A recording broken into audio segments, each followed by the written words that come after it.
Hindi pa ano. Ano din naman. Ba't daw kinancel? Earthquake preparedness lang. Tama ba?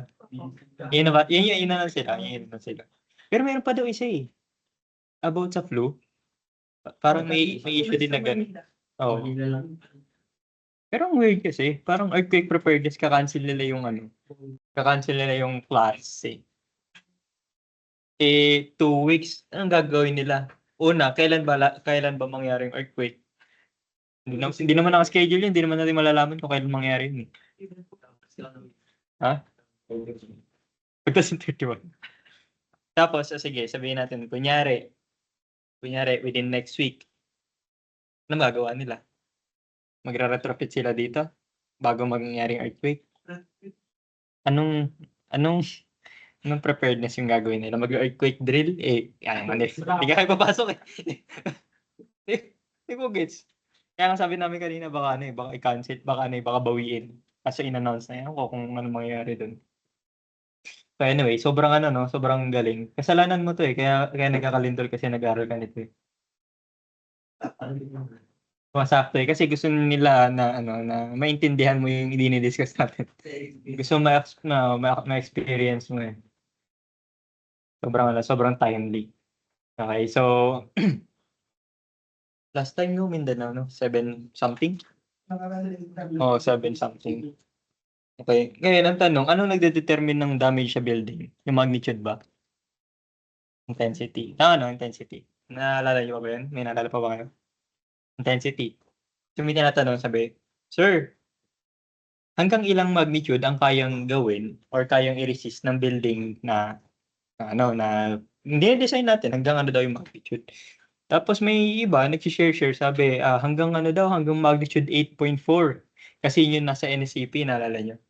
Nakalagay doon, nakita nyo, seismic source type, di ba? Meron doon, below 7 to 8.4, tama, di ba? Tapos 7 to 6.5 to 6.5 to below 6, di ba? Sorry, below 6 yung isa. Pag below 6, 6 to 67, tama ba? Parang gano'n. 6.5 to 7. Yung isa, 6.5 and below. Tama yun? Naalala nyo? Dapat naalala. 6.5 to 7. Tapos, 6.5 yung limit, hindi 6 na. Okay. Tama, dapat tandaan nyo kasi kakatapos na exam yun eh. Di ba? Matagal na yun eh. Anyway, may katanong kasi. So, sabi, Sir, hanggang ilang magnitude ba yung kayang gawin ng earthquake? May mga nag-share na, huwag kayong mag-alala kasi yung mga building natin, dinesign yan hanggang magnitude 8.4. Sabi nila, talaga ba? Ganun ba yun? Hindi, di ba? Nakita nyo paano tayo nagde-design, di ba? Nakita nyo paano yung magiging variables natin, di ba? Distance, di ba? Distance, etc. Soil type, ganyan. Pero nakita mo numbers lang yun. Di ba? Numbers na empirical. Okay? Hindi siya exact science, di ba? Nag-interpolate ka. Tama ba? Ngayon yung magnitude ng earthquake, sure ba tayo na yun? Di ba? Tapos say, halimbawa, sige, papasok ka sa greater than 7. Di ba? So magnitude, so seismic source type A. Ano bang meron sa seismic source type A? Mas marami lang yung mga factors, di ba? Mas malaki yung value ng NA and B. Di ba? Mas malalaki lang yung mga values niya kumpara sa type B and type C. Pero how do you differentiate yung magnitude 7 and above? Wala eh. Di ba? Pare-parehas lang yun sa isang category lang yun, magnitude 7 and above.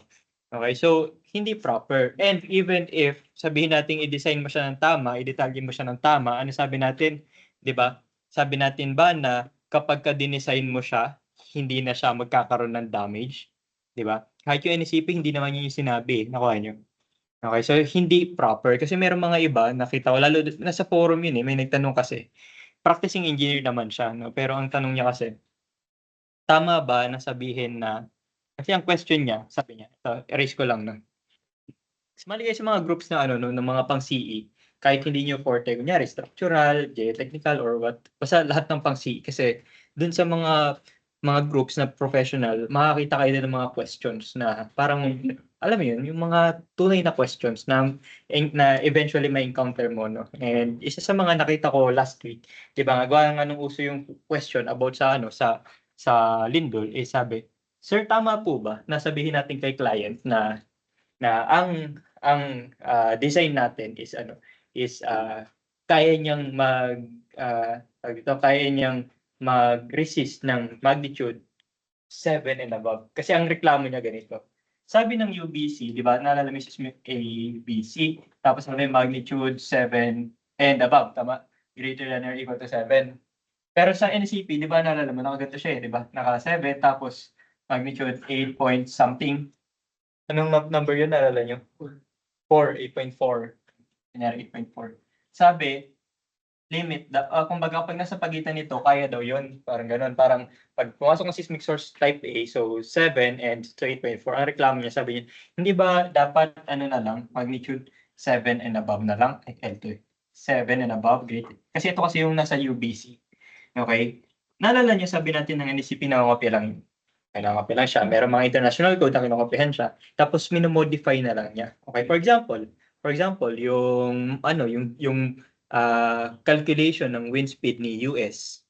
Kung ano yung process ni US, yun din yung gamit ni NSCP. Pero kung titingnan mo yung US code, yung ASCE, makikita mo doon yung mapa, syempre, pang US.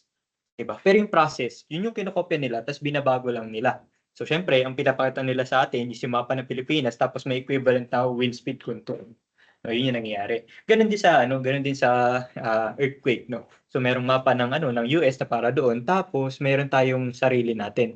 Pero yung process kinopya lang. Ngayon isa sa mga major difference is that ito.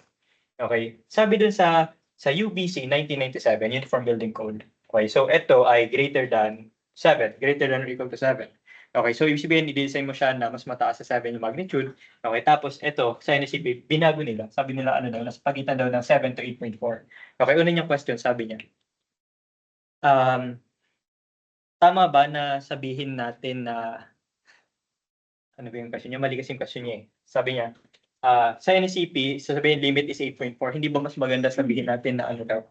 Question niya, hindi ba mas maganda kung sabihin natin na basta greater than 7, okay na siya?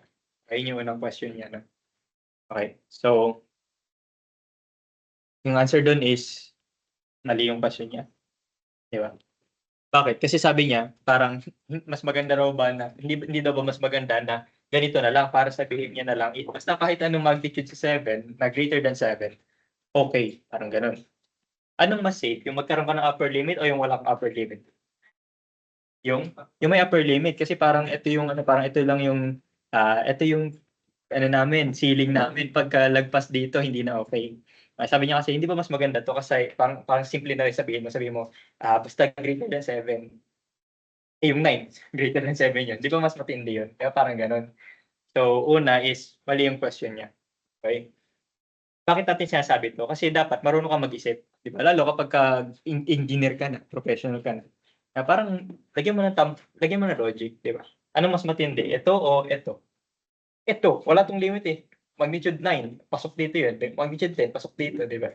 Ito, nag-base siya ng upper limit. So, may upper limit. Mas safe to. So, mali yung tanong niya na mas okay ba to? Hindi siya mas okay. Kasi ito walang limit. Ito may limit. Okay, tanong, pangalawa, bakit may limit? Okay, ito kasi sabi, based do sa nabasa ko, itong upper limit is based on the historical records. Wala pa kasing earthquake na mas mataas dito. So, parang nangyari, ina-assume na ito pa yung pinakamataas. Kumbaga, hanggang dito yung natin, yung parang liability natin na hanggang dito yung gagawin. Okay, next question is that, tama ba na sabihin natin na kapag dinesign natin siya, gamitin natin ng earthquake engineering, no? Yung kinalculate mo yung mga base shear, di ba? Dinistribute mo yung forces, tapos inanalyze mo using ito, di ba? Tapos nakuha mo yung forces, dinetail mo, tama ba na sabihin na hindi babagsak yung building? Or tama ba sabihin na walang damage? Yun nga, hindi masisira yung building, tama ba sabihin yun? Hindi, 'di ba? Sabi natin hindi mangyayari na gano'n. Okay, so even yung halimbawa yung sa Mapua sa Mindanao, 'di ba? Yung mga nagsasabi, mahal-mahal ng niyo, engineering school pa naman kayo, 'di ba? Mahal-mahal ng tuition, ganyan, et cetera. Tapos nakakahiya kasi may damage yung building niyo. Engineering school kayo, 'di ba? Parang ganun yung sabi ng mga tao, dapat hindi nasisira ang building niyo. Mali yun, tama ba? Kapag pag mga ganun, i-defend nyo rin naman. I mean kayo, kumbaga ipakita nyo rin kasi parang lalabas ang bobobo ng mga CE na gumawa naman nun, di ba? Parang bakit may damage yung building nyo? Okay, number one, sabihin natin na wala naman kasing gano'n, 'di ba? Wala namang building na hindi nada-damage. Tsaka ang nasira naman do'n, nabagsakan yung mga ceiling, ganyan, 'di ba? Nag-crack yung mga walls, napalitada, mga ganyan. Yung finishing magka-crack talaga yun, 'di ba? Ano yun, umalog, 'di ba? So, siyempre kapag nagkaroon ng deformation, magka-crack yan. Yeah, pero ang tanong, okay ba yung structure? Siyempre, 'di ba, depende sa assessment, 'di ba, depende sa damage, ganyan. Pero again, sige, sabihin natin nagkaroon ng damage, 'di ba? Normal 'yun, 'di ba? Nakuha niyo yung point, normal 'yun. Okay? So, normal na nagkakaroon ng damage, so kaya nga nagkakaroon tayo, 'di ba, ng mga retrofitting methods, 'di ba? Basta nakatayo, pwede mong gamitin 'yan, 'di ba? Nire-retrofit natin. Okay, ang pinaka-purpose is that, again, 'di ba, the purpose ng code is that, sabi niya, hindi lang siya magko-collapse, 'di ba? Okay, meron damage, hindi magko-collapse, pero actually may chance pa rin, maliit lang, maliit. Nakalagay naman yun sa code, 'di ba? Meron yung tendency. Kumbaga, dine-design natin siya, assuming sa certain return period ng earthquake. Okay? And so, tawag dito, kapag nagkaroon na kayo ng client, 'di ba? Tapos tatanungin niya kayo, sa engineer, mga ilang magnitude ba kaya nitong building? Okay. Una niyo sabihin, magnitude, sige, pero saan po ba? 'Di ba? Kasi kung magnitude 7 tapos malayo naman sa bahay mo, walang problema. Pero magnitude 7 sa ilalim ng bahay mo, ibang usapan 'yun, 'di ba? Kasi mas malapit ka, mas mataas ang intensity, hindi dapat magnitude ang titingnan nila, 'di ba? Intensity ang titingnan. Bakit? Kasi ang magnitude, 'di ba, 'yun yung anong measurement nun? 'Yun ba yung measure ng damage? Hindi, 'di ba? Magnitude is the measure of the energy released, 'di ba? Kung gaano kalakas yung lindol, hindi dun sinasabi kung gaano karami na damage, kung gaano kalakas yung damage sa location. Kasi kapag may earthquake, 'di ba, may epicenter, habang lumalayo, humihina ang damage niyan, 'di ba? So, ang tanong, sige, nag-magnitude 7, nasaan ka? 'Di ba? Mas malayo, siyempre, konti lang damage. Sabihin mo, kasi magnitude 7 kung sobrang layo mo naman, 'di ba? Hindi ka affected. Nakuha niyo? Okay, so case to case, hindi tama sabihin na magnitude ang titingnan, intensity ang titingnan natin, ano yung damage sa area. Paano, and even if na-damage man siya, 'di ba, there is a certain level na tayo liable tayo. Okay? Kasi even the code does not guarantee. Okay? Unless napakita na mali yung calculations mo. Yeah, mali yung calculations mo, mali yung method mo, tinipid mo, yan, ibang usapan yan. Yeah, pero provided na sinundan mo lahat, tama calculation mo, dinetalye mo ng tama, 'di ba? Yung mga minimum na sinabi ng code, 'di ba? Na ito yung detalye, 'di ba? D/4, hindi mo tinipid 'yun, tapos nakita na tama yung mga reinforcement mo. Kahit bumagsak 'yun, 'di ba? Ibig sabihin papasok 'yun dun sa part, sa small chance, 'di ba? Na hindi kumbaga hindi kino-cover ng code, 'di ba? Kasi sabi natin, 'di ba? Chances 'yun, 'di ba? Kapagka sobrang lakas na, there's a chance talaga na malagpasan niya yung pino-provide ng code, yung pini-prescribe ng code. Okay, pero pag lumagpas na, siyempre hindi mo na control 'yun, 'di ba? Kasi ang ginagawa natin is the minimum design na required ng code. Puwede mo namang sobrahan, ang problema nun, 'di ba, siyempre cost, 'di ba? And sa design natin hindi naman puro safety lang, 'di ba? Kailangan yung natatayo din, 'di ba? Kasi kung tatarin mo ng bakal yun, sayang naman. Okay? Ayan, so yun, short discussion lang tayo, no? Okay, so, yung main topic natin for today is yung distribution ng loading. Okay, so last meeting pinag-usapan natin yung pag-calculate ng base shear, 'di ba? Yung pag-calculate ng value ng forces na ita-transfer natin. Okay, pangalawa ay yung pag-transfer ng forces naman dun sa iba't ibang levels, naalala nyo? So, paano daw i-distribute yung base shear natin, i-distribute natin according to yung ratio ng moments, no? Parang force dun sa story level times the distance from the ground, 'di ba? Tas kukunin mo yung mga yung sum ng mga yon, force times distance, tapos isa-sum mo siya, 'di ba? Tapos i-re-ratio mo, 'di ba? So yung product nun over the total product, no? Tapos yun na, mare-ratio na natin, makuha natin yung forces at every level. Ngayon ang tanong, sige, meron ka ng story forces na tinatawag, paano mo ngayon siya ilalagay sa frame mo? Okay? So for example, ito. Okay, so magkakaroon ito siguro portal frame, sabi, this is frequently used over the entrance of a bridge. Yan. So yung mga basic na lang tawag dito na figures, no. And so resist forces caused by wind, earthquake, and unbalanced traffic loading on the bridge deck. Okay, can be pin supported, fixed supported, or supported by partial fixity. So ito yung iba't ibang case niya. Okay, so for example, ito meron kang simply supported, may frame dito, magde-deform dito, paano yung magiging moment diagram niya? Ito, okay, ito. Okay? So kapag fixed naman, anong mangyayari? Magkakaroon lang siya ng differences, no? Makita mo dito, 'di ba? Pagka pin supported, no? Makikita mo yan kapag nag-try ka na ng ano, mag-model, halimbawa, gagamit ng ETABS, TAAD. Okay? Kapag ka-inassign mo na pin ang ano, pin ang support niya, makikita mo that syempre, dahil pin nga siya, wala siyang moment sa support. Okay? Kapag ka naglagay ka naman ng fix, makikita mo meron siyang moment sa support. Okay? Anong advantage and disadvantage? Okay? Kapag ka pinin mo to, mas madaling gawin yung support niya. Okay, bakit? Kasi i-design mo siya, shear and axial lang. Yung base plate niyan madali lang. Okay? Yung footing niya madali lang kasi walang top bar. Kumbaga bottom bar lang yan kasi pababa lang yung force mo eh. 'Di ba? Wala kang moment. Okay, so probably ito isolated footing lang yung magiging design mo dito. Pero halimbawa, dinesign mo siya under the assumption na siya ay fixed support. Ang mangyayari diyan, eto mo, ano mas malaki? PH over 2 o PH over 4? Yung mas malaki yung over 2. Okay, ano ibig sabihin? Kapag nagpin-pin ka sa assumption mo, ang mangyayari, mas malaki yung overall moment na makikita mo. Okay, kumpara dito, kumbaga ito, tong certain column na ito, i-design mo siya ng flexure. Para sa mga nag-i-steel design, no? I-design mo siya ng flexure. Kung pin ang connection mo dito, ang nangyayari, mas malaki yung column mo. Bakit? Dahil mas malaki yung maximum moment na ma-experience niya. Kapag Phoenix mo naman siya, ano mangyayari? Liliit, di ba? May PH over 4, tapos magkakaroon ka lang dito. Parang nangyari, yung kalahati nito napunta sa baba. Ganun yung effect ng fixed support. Okay, so mas maliit ang column mo dito. Bakit? Kasi nga na-transfer yung konting moment papunta dito, no? So mas maliit ang moment, mas maliit ang column, pero mas malaki naman ang foundation mo kapag ka nandun ka sa fixed support. So hindi lang niya naitama yung ano dito, no?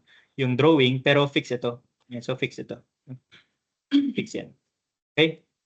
So ganun yung nangyari. Mas mahirap naman ang pundasyon nito. Bakit? Kasi dito, 'di ba, dahil inassume mo nga na fix siya, so ang nangyari, 'di ba, bukod sa actual load, meron ka pang moment. No, dahil meron kang moment both sides, so ang nangyari, pwedeng magkaroon ka ng mga top bar sa footing mo, which is usually hindi ka na makakita ng top bar doon, 'di ba? Pero kapag inassume mo na siya ay fix, nangyari, merong chance na magkaroon ka ng top bar sa footing.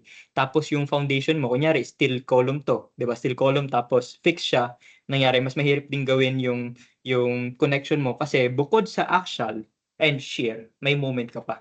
Okay, doon kasi sa isa axial lang, no? So madali lang yun. Dito medyo mas complicated. Okay? So, ayun lang. So, siguro ngayon hindi mo siya masyadong ma-appreciate, no? Pero eventually, kung halimbawa merong iba sa inyo na mapunta sa structural field, makikita nyo tong sinasabi ko na differences ng behavior. Okay, ngayon ang tanong, sir, anong tama doon sa dalawa? Okay, anong tama doon sa dalawa? Yung fixed support or pin support? Actually, ikaw ang bahala, no? So, depende sa gusto mong mangyari. Gusto mo ba na mas madali yung foundation mo pero mas malaki yung columns? Di pin ka, di ba? Ngayon, kung halimbawa gusto mo magtipid ng column pero okay lang sa'yo na medyo hassle yung foundation, mag-fixed ka. Okay, ikaw ang nagko-control ng behavior na structure mo. Okay, kung ano i-release mo, ano yung hindi. No? So, choice mo yun. Okay, so hindi naman ibig sabihin na nagkamali ka ng assign ng support, mali na yun, di ba? So, hindi naman gano'n. Okay, ang nangyayari, nagbabago yung distribution of forces. No? So, ikaw nagko-control ng structure mo, kaya ka designer, di ba? You control the behavior. Okay, ikaw bahala kung fixed pin, ganyan. Okay, ang mahalaga lang is that kung ano man yung forces na makita ng analysis natin, yung makuha natin sa analysis, dapat ma-design mo siya na ma-resist yung forces na nakuha nung sa analysis model natin. No, as long as ma-provide mo yung tamang detail, okay yun. Okay, ngayon ang tanong, paano natin siya ita-transfer?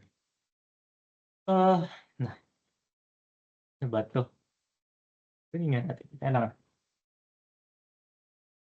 maganda 'to, eh.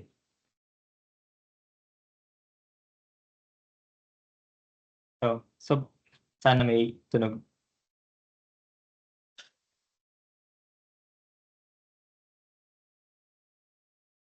Para makita niyo yung behavior ng fixed, pin, base, ganyan.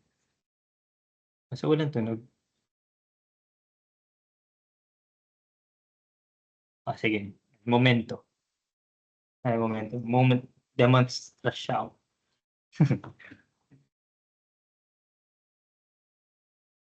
Ayan, so, ang tawag diyan, molar structures ba 'yan? Familiar kayo dun? Kasi ano siya, eh, para siyang Lego na ganito, yung structure.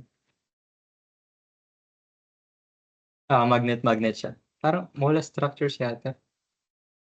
Anyway, search niyo na lang, search niyo.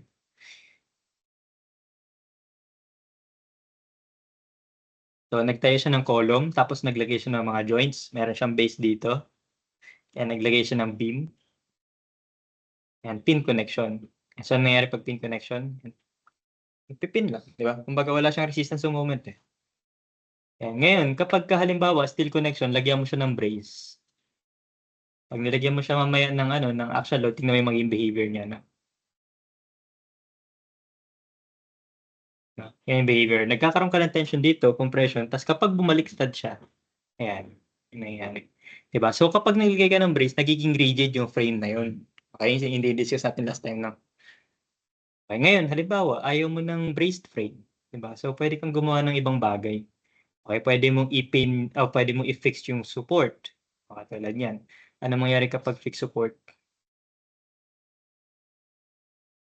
Rigid connection. Fix support, ibig sabihin nan. Kung i-fix mo siya, and pati yung mga beam to column, ang tawag yan ay moment frame. Yun yung kino-compute natin last time. Moment frame. Okay? Ayan, yun yung behavior ng moment frame. Okay? Nakikita nyo, nagbe-bend siya. Yung support, yung gitna na yun, yung joint na yun, nakita mo, lagi siya naka 90 degree. No? So, nangyayari yan, anong actual itsura yan? Yung normal na bahay, yung column, beam na binuhusan mo. Ayan. So, ito naman, nangyari, nag-fix siya dito, nag-pin siya doon, natin yung behavior. So, balikan natin ng konti. No? Sorry, daldal ko. Ayan, tingnan nyo.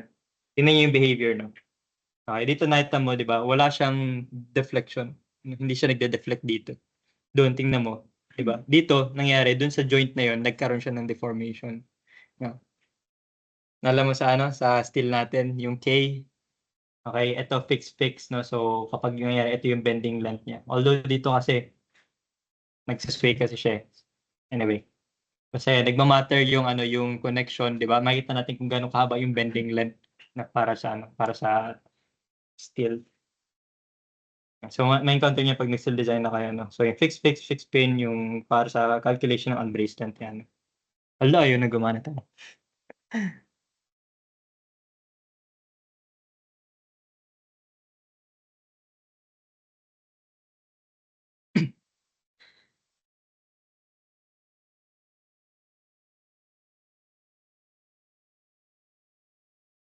Ayan.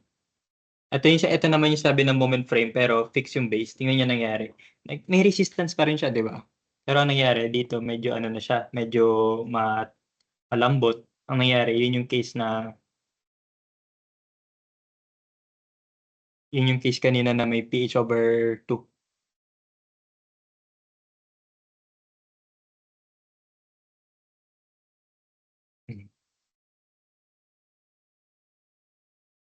Okay, so nakikita nyo, kapag ka nagde-design tayo, okay, so it matters no kung paano siya kino-connect, kung ano yung connection niya.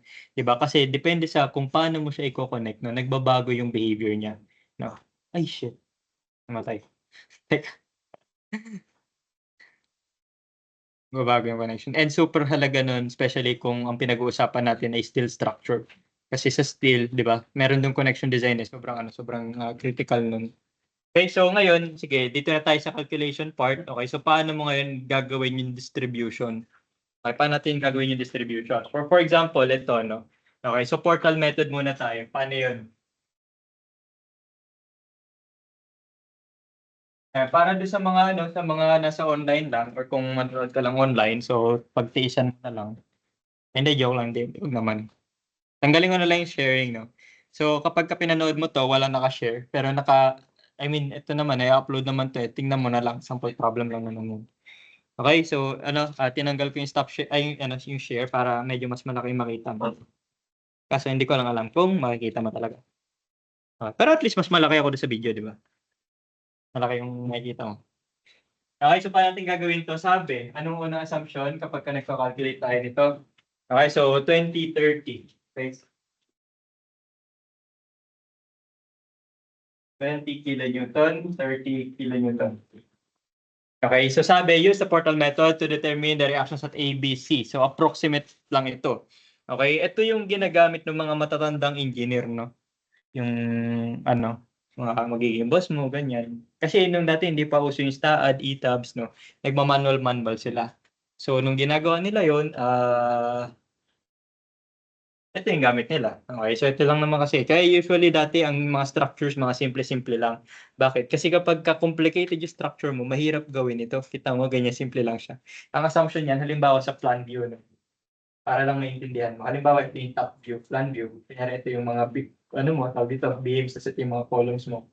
Bigay ka na lang extra para X, mga yung mga column. Di ba ito usually yung mga itsura ng mga building dati?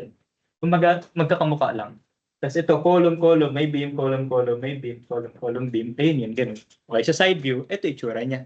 Di ba? Sa top view, ganito. So itong hilera na to, yun yung pinag-uusapan natin. Di ba? Meron kang story force. Kunyari, story force mo is 100 kilonewton.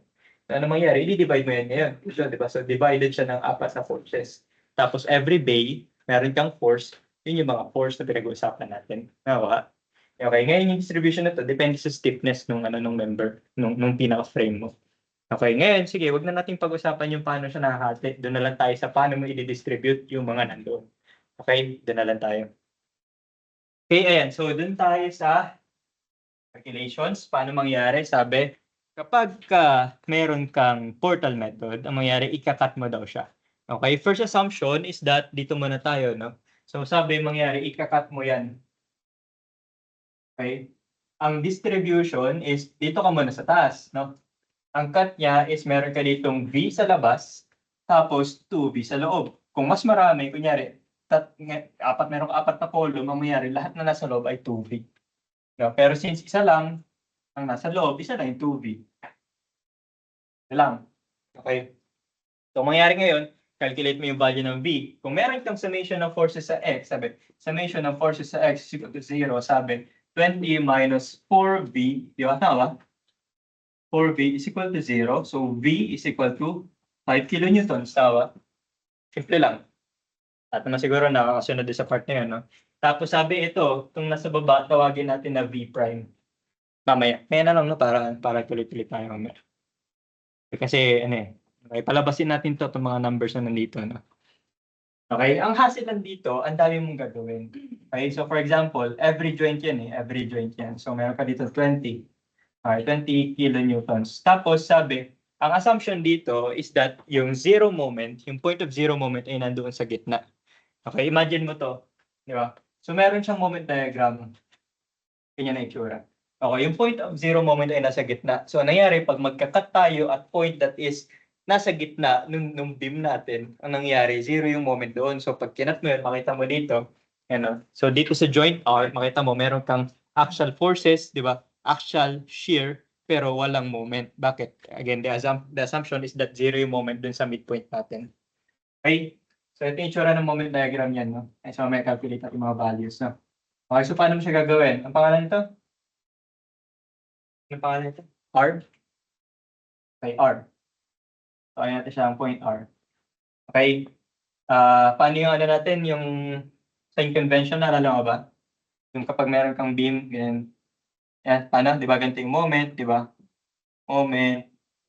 Paano yung shear? Di ba, dito. Sa taas dito. Pag okay, sundan na lang natin yun. So dito, pababa ka dito, RY, tapos dito, meron kang RX. Okay, kaya mo na siya dyan, huwag mo nang pansinin niya. Ito na lang tayo, no, para magulo. Para meron kang ano, para meron kang susundan. Okay, ikaw bahala kung gusto mong balik ta rin yan. No? So, bahala ka po yan. Okay, pero pakita lang natin na kahit balik ta rin natin yung solution dito, yung drawing na initial, makukuha natin yun. Pakita natin makukuha natin yan, ha? So, paano mo gagawin? So, yung kabila, ano yun? Sabi, ito ay O naman. Okay? Ito ay point O. So, dito meron kang, sabi, OX, tapos, assume natin na ito ibaba. OY, OX, ay. So, paano natin ito gagawin? Sabi, yung OX, sabi, pabaliktad na yun, no? Alam mo yung OX, sabi, yung OX, di ba, yun yung shield. Di ba? So, yun yung 5 kilonewtons. So, ito. Okay. By summation ng forces sa X is equal to 0, nakuha natin na 20 minus Rx minus 5 is equal to 0. Ano yung Rx? 15 kilonewtons. Agree ba tayo dito? Agree. Okay. So, by summation ng, anong gagawin natin? Paano mo makukuha si RY? Ito yung itsura ng frame mo. Paano mo makukuha si RY? Gamitan mo ng ano mo. Gamitan mo ng ano mo, ng logic. Di ba? Gamitan mo ng mech skills mo. Moment saan? Sa O. Okay, very good. Pag mag-take ka ng moment sa O, ang mangyayari, yung OX o Y, walang distance, di ba? May moment arm si RY, tsaka si RX. Ano bang nawawala? RY na lang naman. So, ibig sabihin, solvable na siya. Okay, try natin na by summation ng moment sa O, di ba, equal to 0. Okay, so summation ng moment sa O, ano yung mag-take ng forces? Ang moment pala, positive ano tayo? Positive counterclockwise. Okay, ano siya? Rx times distance. Okay, anong distance ito? Sabi kalahati. Okay, so sabi kung yun ay 5, nakita mo, 5 yung distance ng second to third, the second floor to roof niya. Okay, 5. So ang mangyayari, ang distance ito ay 2.5. Okay, kasabi nga natin, nasa gitna di ba? So 2.5. Okay, so counterclockwise. Ano pa ibang forces na magkikreate ng moment dito? Sabi mo, yung Ry, pero clockwise, so negative. Negative Ry, gano'n siyang kalayo? Sabi, distance is 8 meters. So kalahati ay 4. Ang distance ay 4. Okay, ano pang moments, ano pang forces na magkikreate ng moment? In 20, clockwise din, di ba? So meron kang minus 20, ang moment arm ay, eto, anong moment arm niya? 2.5. Okay, so 2.5 is equal to 0. Makuha mo ngayon yung Ry, di ba? So Rx, so ano yan, mangyari? So 15 times 2.5 minus 20 times 2.5 over 4 kung i-algebra mo, di ba? Kung ay algebra, i-shift solve mo. Di ba? Okay, try nga. 3.125. 3.125 kilonewtons. So ito yung answer natin. Okay, Rx, Ry. Okay? Ngayon, sabi, kunin mo daw yung A. Yung iba, tingin ko kaya mo na yung iba eh. Kaya mo sa bahay yung iba ha. Okay? Summation force, summation moment lang naman yan. Kaya mo yan. Okay? Pakita lang natin. Solve natin tong A, tapos yung B, practice mo sa bahay. Okay? Tapos kapag hindi mo siya maintindihan, consult na lang natin, no? Okay? So para may ambag ka, 'di ba? Mag-aambag ka, 'di ba? Okay? Ayan, so ganyan yung ROE. Okay, so ngayon, 'di ba? Yeah. So bakit kasi ROE ginawa natin eh? Hindi, anyway. Kasi kailangan pala natin yung mahaba naman oras natin. Buuin na ba natin? Kasi mag-online class pa tayo. Ayoko na eh. Ayoko lang, sige na nga. Baka sumbong mo ako eh. Ha? Hindi mo ako susumbong? Pauwi ko na kami sa naman. Sige, barayin ko na to Sabi mo, okay ka na.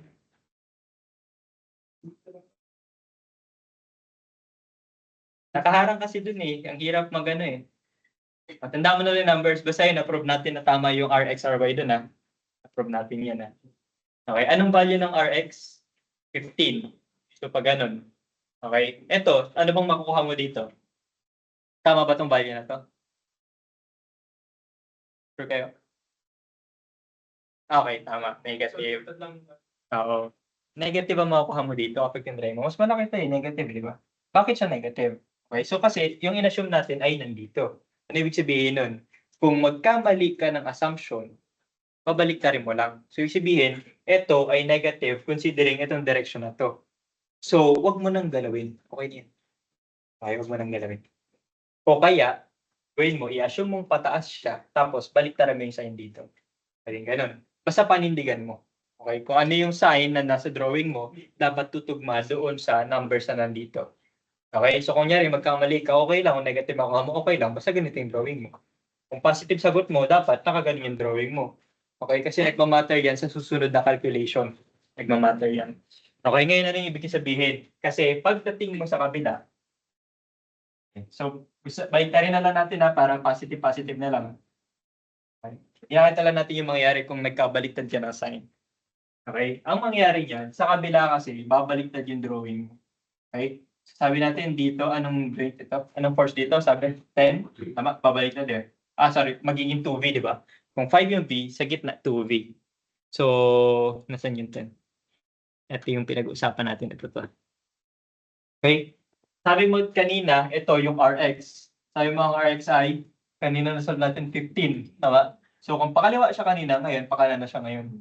Okay? 15 kilonewtons, tapos ito pataas, ngayon dito magiging pababa siya. Ang value nito ay 3.125. Okay? So ngayon, dito nawala naman itong sa, tawag ito.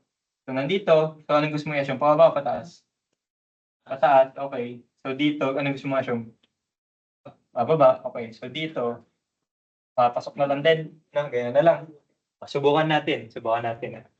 Okay. So try natin summation ng forces saan?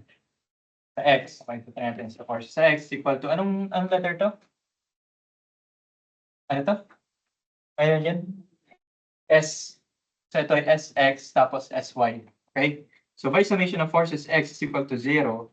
Okay, so meron kang 15 minus 10 minus sx is equal to 0. So sx is equal to 5 kilonewtons, tama? Okay, yung sx. Okay, paano natin makuha yung sy? So gawin natin, mag-take tayo ng moment dito. Okay, taking moment at this joint. Anong pangalan ng joint na to? Anong pangalan nito? P. Okay, P. Summation ng moment sa P equal to 0. Mukha natin. Dito, ang moment arm nitong 15 ay 2.5 or 4? 2.5. Okay, so 15 times 2.5 minus Sx na 5 times 2.5. Okay, tapos ito ay, sorry. Ito ang negative, ito ang positive. Positive counterclockwise tayo. Counterclockwise din ito. So plus 3.125, ang moment arm ay 4. Susundan yung nangyayari. Okay. Tapos ito, pababa, sabi mo, di ba? Gusto mo daw, Sx, ang distance ay 4 ulit, okay, equal to 0. Anong Sx natin? Sorry, anong Sy natin dito? Pwede may algebra, no? Kung ayaw algebra, okay lang din naman.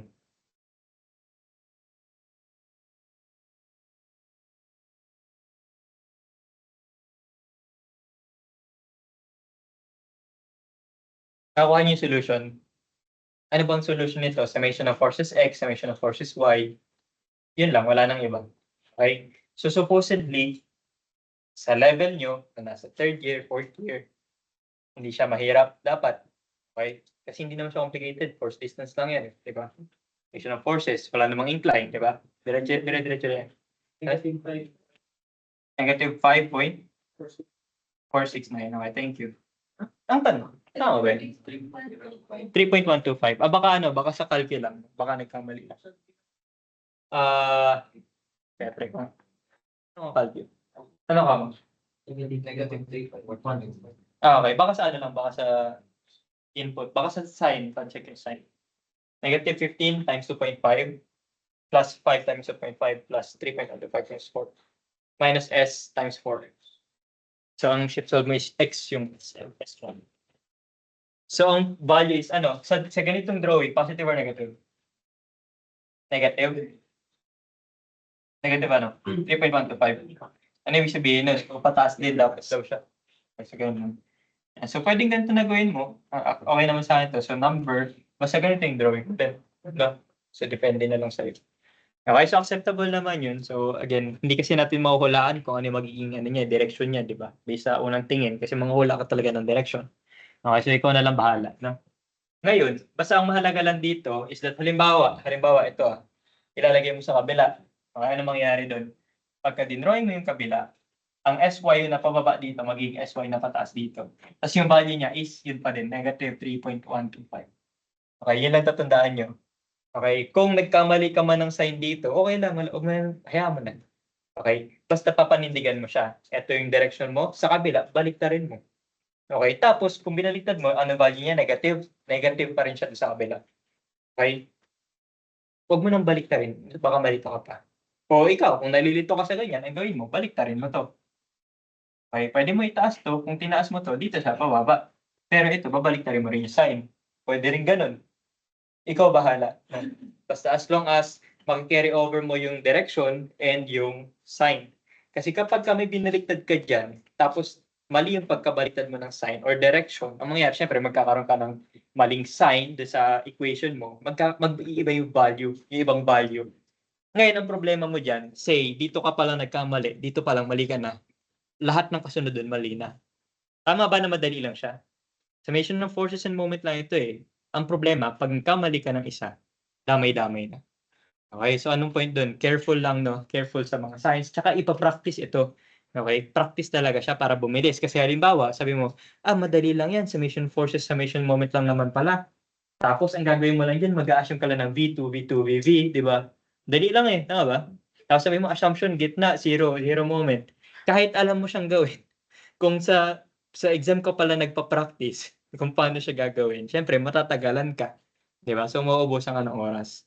Okay, oras lang kalaban nyo dito, hindi siya mahirap. Oras lang. Tsaka syempre, pag hindi ka nag-practice, tendency is magkaroon ka ng pagkakamali sa pagtingin ng moment arms, di ba? Sa distance, direction, yung ano yung clockwise, positive or negative, di ba? So, dun ka lang pwede magkamali. Pero the solution is sobrang simple lang. Tama ba? Okay, so ganun lang, no?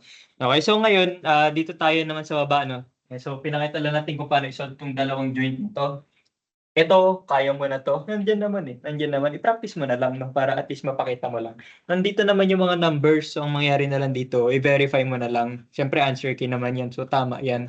Gawin mo na lang. Ipa-practice mo na lang sa bahay. Paano siya papalabasin. Okay?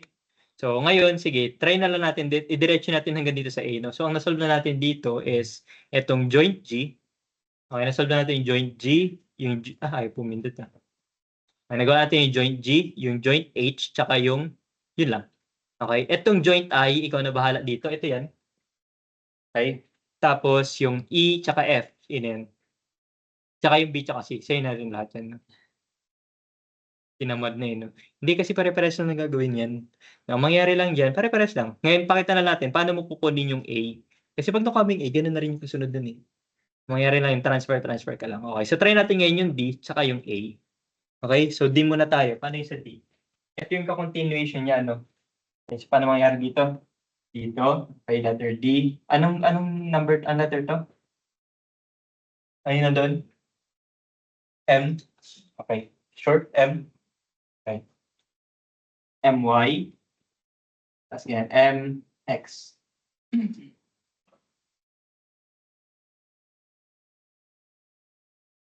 Okay, tapos dito, anong letter nito? J. Okay. Ngayon, sabi, ito 5, di ba?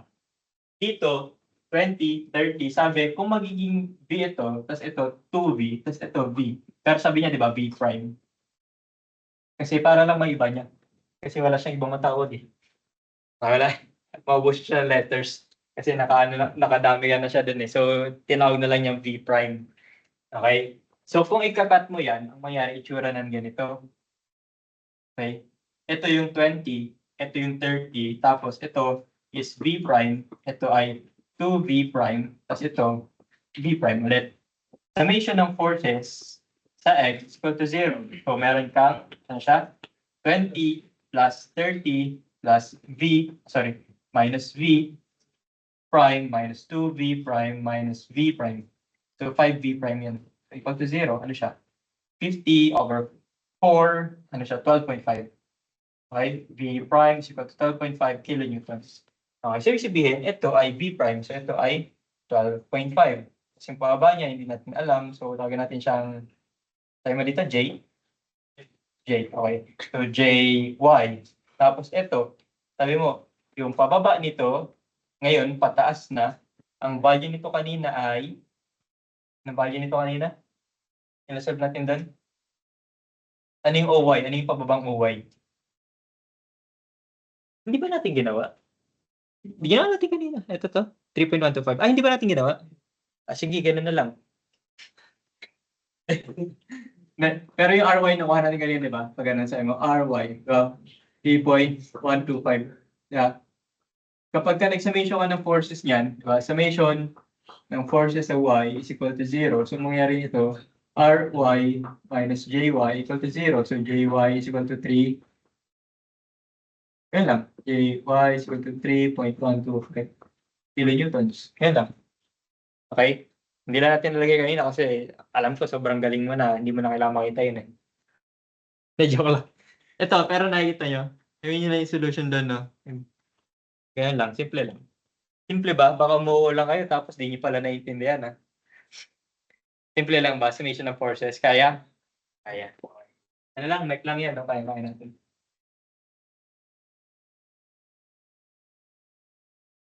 Anong unit ng forces? Kilonewtons. Sure ba? Pag moments. Kilonewton meter. Pag pressure. PSI kapag English, kapag metric, kPa, Pascal.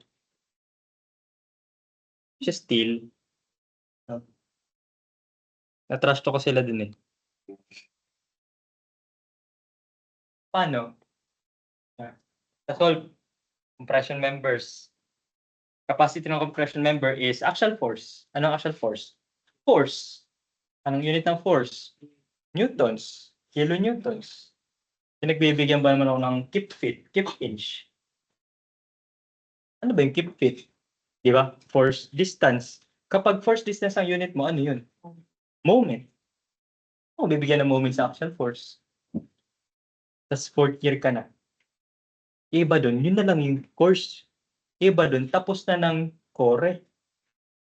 Tapos hindi mo man lang alam yung unit ng force. Matindi nun, nakaiba. Nakalagay dun, kip feet, tapos kinonvert pa sa kip inch. Tapos axial force, gagamitin mo sa akin, WL squared over 8. Anong kalokohan yun? Diba? Parang, huwag kayong maabot sa fourth year na hindi nyo alam yung mga ganitong basic units. Kahit yung units man lang, di ba? Kasi kapag hindi mo naintindihan yung units, usually, hindi mo alam kung ano sinasolve mo. Tama ba? Nakakuha nyo? Di ba? Kasi bibigyan mo kung force KSI ang sagot mo. Ano ba yung KSI? Kips per square inch. Force per square inch. Per square inch. Edi, area yun, di ba? Di ba? Force over area. Ano yung force over area? Force ba yun? Hindi na nga. Force over area na nga eh. Di ba? Ano yun? Stress, pressure, di ba? Kung hindi mo nga alam yung sinasolve mo, di ba? Hindi mo alam yung units, di ba? Ako nyo. Sobrang halaga ng units, no? Hindi pwedeng hindi mo alam. Hindi pwedeng, ay sir, nagkamali lang ako. Tanggap ko pa yung nalimutan mo yung units eh. Pero bigyan mo ako ng maling units. Ba't ko binun? Sorry. Sorry. Nasobrahan ng oras. O, yung iba dyan, mag-ipis pa lang. Tama nyo. Yun lang. No, nakaka-frustrate lang kasi. Gawa ng iba, graduating na. Tapos ganun, isipin mo, at that level, fourth year ka na, tapos ka na ng, yun sa kapiga. Tapos na ng core, nakatapos ka ng core, hindi mo alam yung unit ng moment. Dati nga sabi Stock mo, courses. bawal mag-core. Oo. Pero dapat Ngayon, ang nangyari, nakapag-core kahit wala pang pang design. Ang nangyari, nagkaka-leche-leche tuloy.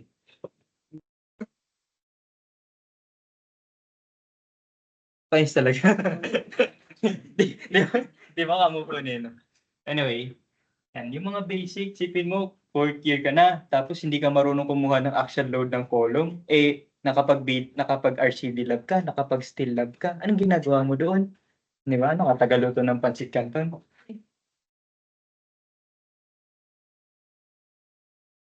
Anyway, so actually, nag-rant na lang. Nakaka-frustrate kasi yung dalawang section na pinagpa-quizan ko, isa lang yung tumama. Isa lang yung tumama. Ito yung question ko, nag-share na lang no? Madali na lang kasi yung kasunod eh. After nito, mag-iisang discussion tayo para sa yung cantilever method. Isa na lang yun, pagbigyan niya. Pero ano yun, sa Friday na. Okay, Friday. Friday, online class tayo sa Friday. Last one meeting na yun. Tapos all the rest, hindi na natin papasukan. Mangyari na lang, more on lecture, more on assessments na lang. Okay, kasi ito na naman di-discuss natin. Wednesday po. Ha? Wednesday. Wala na yun? Friday. Agna? Oo. Basta huwag ka na lang sabihin na hindi tayo nagklase. Pinyari na lang. Nag-extra kayo, di ba? O kayo, nag-extra kayo.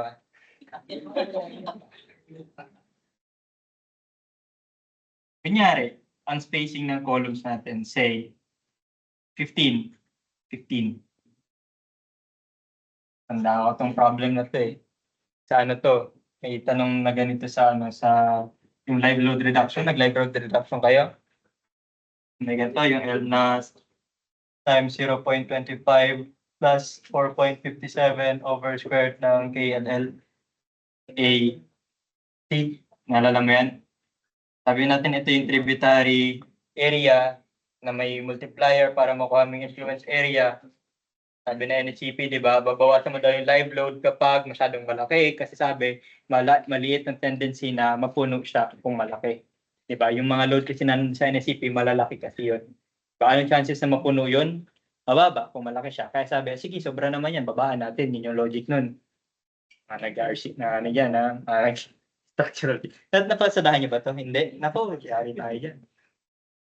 Parang wala akong isa for Ang formula. Napo, si Sir Rico yan sisisihin natin. Sabihin natin, bakit hindi niya sinama to? Sige, anyway. Ang nakalagay dito sa alala niyo, sabi 4, yung yung KLL kapag column. Hindi mo naalala. Wala akong naalala. Sige, anyway. Ganyan. Oh. Ngayon, sige. Paano mo kukunin yung load sa column na nandito sa gitna, halimbawa?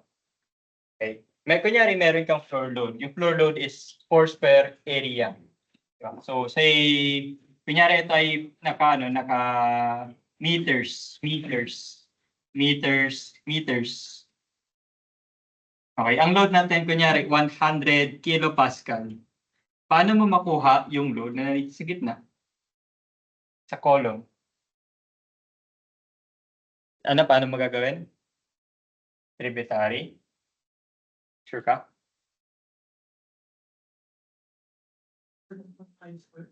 Paano gagawin? 7.5 meter square. May violent reaction ba? Ba? Sige na, magtulong-tulong kayo, dali. I-judge ko kayong lahat kapag hindi ito tumama. Third year kayo, third year, fourth year.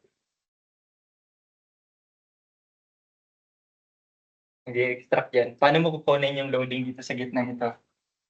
Anong concept nito? Sabi, di ba, paghati-hatian niya lang yan eh. May party-party lang sila dyan eh. Anong party niya?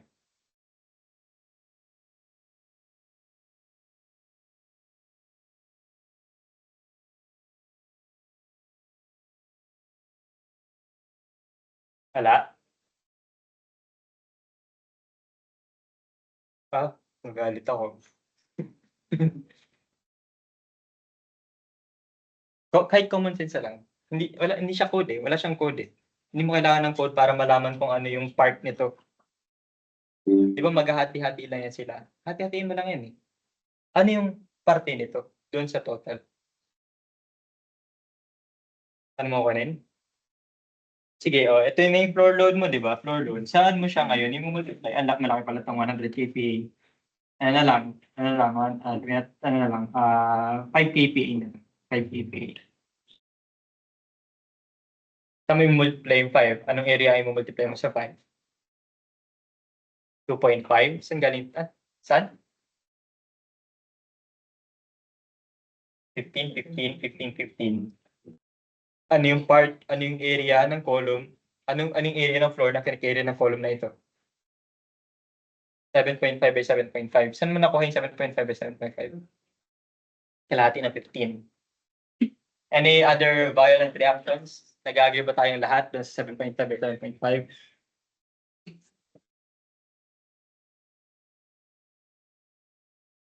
Okay, 15 squared. 15 squared, 7.5 squared. Sige, magkasundo tayo. Ano ang value? Ano yung tributary area ng column natin? 7.5 squared or 15 squared? 15? 15? Hindi ba? Ano? Kasi isipin nyo CA kayo. Diba?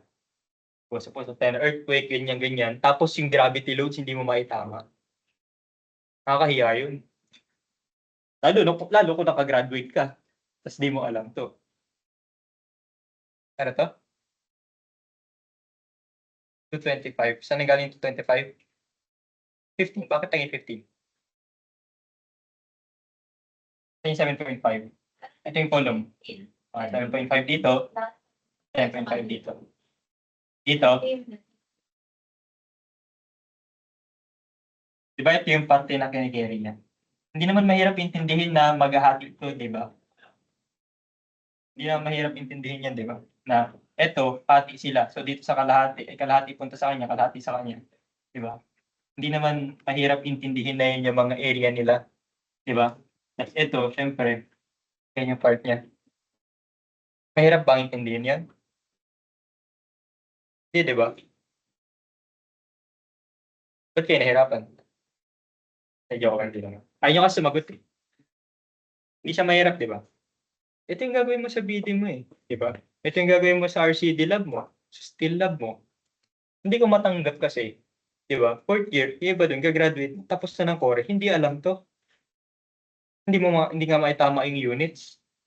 Bibigyan mo ko ng bibigyan mo ko ng force, keep inch, keep fit. Hindi sana sinabi mo na lang, 32 apples. Ganon din yun eh, di ba? Sagot mo, 306 chickens. Pareso lang sense eh. Actual force, keep inch. Sana chickens na lang nilagay mo, di ba? Meron nga doon nagsagot, force inches.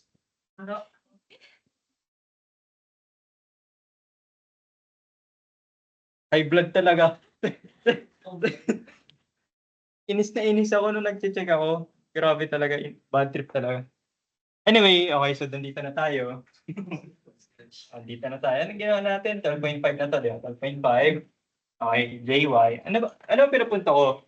Sabi ko lang, yung mga pinag-aralan nyo, hindi pwedeng sabihin mo, tapos na ako ng struck eh, okay lang yan, kahit di ko na ulit alam. Mahalaga yan lahat. Mahalaga yan lahat kasi gagamitin mo yan sa dulo eh. Ang gagawin nila, excuse nila sa akin, sabihin nila, ay sir, bakit ganyan? Hindi naman structural ang natin, hindi naman theory ang course natin, ba't ka nagbibigay ng analysis? Still design tayo, di ba? Ba't ka ba nasa still design kung hindi ka marunong mag-structural theory? Di ba? Wala kang karapatang pumunta dito sa still kung hindi ka marunong mag-analyze, hindi ka marunong share and moment diagram. Balik kita sa theory. Game, dito tayo. Let's say, so way ulit, 3.125, di ba? 3.125. So, ibig sabihin ito, ganun din, opposite direction, pero 3.125 din. 125. Okay, so mas maganda kung doon sa figure mo, kung alam mo na yung number, isulat mo na yung number para hindi ka na malito. Diba? So, kung 5 to pakaliwa, dito sa kabila, magiging siya 5 pa kanan. Tama? Alam nyo? Kapag ka nagme-method of change tayo. Method of frames. Alam mo? Ganun din. I mean, sa method of change, ganun din naman, di ba? Pag naglipat ka ng join. Okay? So, alam natin to, ilagay mo na yung values. So, 5 na lang to 5. Ito, solve natin, ito solve natin. Okay, paano mo gagawin? Pwedeng gawin mo ay by summation ng x muna. Okay, by summation ng forces sa x. Summation ng forces sa x is equal to 0. So, meron kang positive 5 minus mx minus 12.5 is equal to 0. So, ang mx natin is 7.5. Tama? Kilonewtons. Diba? Mx. Okay. Ngayon, pagka nakuha na natin yun, pwede tayo mag-summation ng forces sa moment. Okay, bakit hindi tama yung forces? Kasi, okay, very good. So, bago kayo mag-solve, tingnan nyo muna yung pakukuha nyo. Halimbawa, yun nga, sabi ko, di ba, kunyari, magsasummation ka ng forces. Tingnan mo muna, ilan ba yung nawawala? Dalawa pa eh, huwag mo na yun. Wala kang masasolve doon. Okay? Doon ka muna sa may masasolve ka. Ano yun? Sabi mo, moments dito. Pag nag-take ka ng moment dito, ang nawawala lang ay JY. Di ba? JY. Okay, so by summation ng moment sa joint M is equal to 0. Okay, so try natin. Okay, so dito tayo 5. Okay, so negative 5, moment arm ay 4. At 2.5, tama? 2.5 yung mga vertical distances. Okay, tapos ito, okay, so ito ay clockwise din. So minus 3.125, moment arm ay 4. Tama, 4 ito, doon sa figure. Okay, tapos ito naman. Okay, so 12.5 ay clockwise ulit. So minus 12.5 times 4 ulit. Tapos ito naman ay clockwise, di ba, yung JY. Okay, so plus JY na ang moment arm ay 4. Sorry. Tama, 4 no. Ito pala 2.5. 2.5 ito. lang daw po. Ano? Kasi para sa gitna po kayo, di ba? Nawawala pa yung dati. Galing dito. 30 kilograms. 30. 30 30? po sa drones. Ay, sorry. Dito? Okay lang yan. Sige. Ay, dito pala mali, no? Oo, sorry. 30 pa pala nakalagay yun. Okay, so may plus, ano ka pa, plus 30 is equal to 0. Ano magiging value nito? 22.5. Okay, thank you. Kilonewtons. Okay, so ang babago dito ay ito. Tama ba? Joke lang. Dito sa MX, ang MX, wala. Hindi natin wala. Okay, so dito, sorry. 12.5. Ang 12.5 ay 2.5. Tama? Moment niya. Tama ba? Okay, so ito 2.5, ito ay 2.5. Yung vertical distance sa atin 2.5. Okay, so ito siya. Tapos JY4. Tama ba? Agree ba tayo dito sa mga distance, sa mga values ito? Okay, equal to 0. Okay, saan yung JY natin? JY is equal to, try nga natin.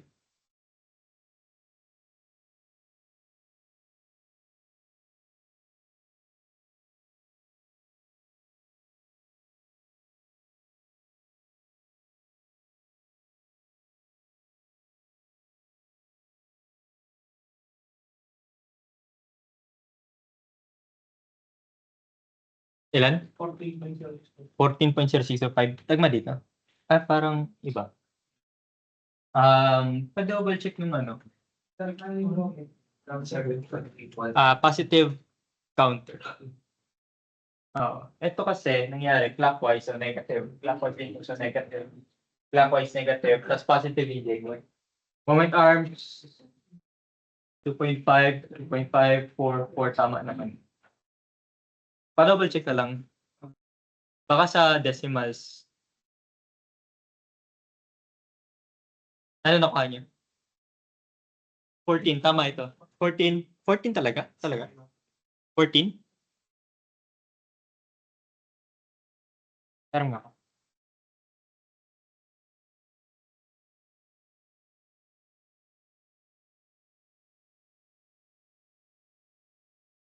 Ay, wait. Hindi, joke lang. Mali pala yung moment arm. Naka 6 pala siya dito. Sorry. 6 pala siya doon sa baba. So, ang mangyari, yung moment arm niya, 3 na. Sorry. Eto to. 12. 3 yung 12. Bago pala siya ng height doon.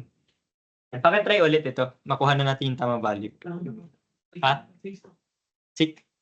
Tama ito. 15.6. Okay, tama. So, 15.625.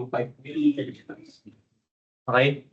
So, ngayon, pagka nag-summation tayo ng forces of y, may summation ng forces of y equal to 0, makuha natin na, nakalagay doon, 3.125 plus my, tapos baba yung jy, minus jy, yung jy is 15.625 equal to 0, okay, kuha nga yung my. Ganun lang lagi na makikita mo yung solution natin, lagi siya equal sa summation ng forces x, y, moment, wala nang iba. No? Pipili ka na lang kung saan mo siya i-take.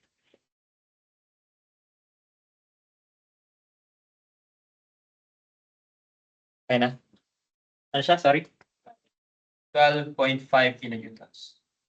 Okay, so pagdating dito sa baba, diretso ko na dito Ito na yung J. So dito pataas yung J, tapos dito ganun na yung value. So ito yung 12.5 12.5, yung J natin ay 15. 15.625. So ito yung member natin, tapos ito na yung A. Okay, so A, AY, tapos dito AX, tapos dito yung moment. Okay, kung pag ganun yung force, pag ganito yung moment natin, ay pabaliktad. Okay, by summation ng forces sa x equal to 0, so mangyari 12.5 minus ax equal to 0. 12.5 ba or 22? Ano bang value nun? Sa baba? Tama, 12.5. Eto. 12.5, di ba? So ax is equal to 12.5. Okay tayo din? Okay. By summation ng forces sa y equal to 0, so ang mangyari dito, 15.625 plus ay equal to 0. So mangyari ay is equal to negative 15.625. Ano ibig sabihin? Yung inassume ko ay pataas, negative na nakuha ko, so ibig sabihin, ang tamang value is pababa. Logical ba na pababa siya? Yes, bakit? Kasi sa figure natin, di ba? Pag ganun yan, ano mangyari? Di ba pipihit yan pag ganun? Pipihit yan pag ganun, ang mangyari, ito, magte-tension, sa kabila magko-compression. Nakikita nyo kapag sinolve nyo yung letter C, yung force niyan pataas. Okay? Kasi nga, magko-compression yung side na yun. Okay?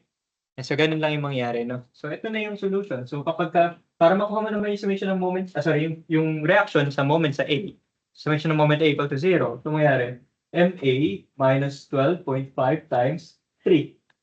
Diba? So, MA equal to 0.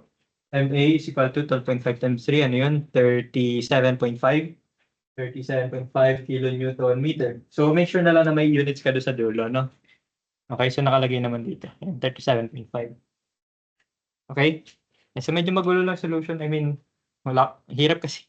Yung board kasi nandun sa kabila yung ano. Okay, pero again, yung pag-solve niyan, ikaw bahala kung paano yung process mo, yung pagkakasunod-sunod. Okay, ano lang naman, simple lang naman, di ba? Simple lang. Okay? Again, paano natin i-summarize siya?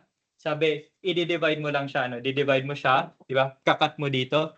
Tapos sabi pa yung distribution, yung shearing forces ay, yung nasa labas ay V, lahat na nasa loob ay 2V. Yun lang. Tapos, mangyari, every joint, ikakat mo sa yung cut hanggang doon sa gitna ng beam. So, halimbawa, yun, yung beam natin ay 8 meters, magiging 4 yung, yung length, di ba? Tapos yung column, depende rin, di ba? Kung may 5, so 2.5. Kung may 6, edi 3. Diba? So, ganun yung mangyayari. Yan, simple lang. Kakat-cut mo, meron ka figure, meron ka forces, summation ng forces, summation ng moment. Wala mechanics lang yan di ba? Ano bang part ng earthquake engineering dyan? Yung ano lang, yung part na paano mo gagawin yung shearing forces. Okay? Ang next discussion natin is paano mo naman gagawin yung isa pang assumption. Okay, ang tawag doon ay cantilever method.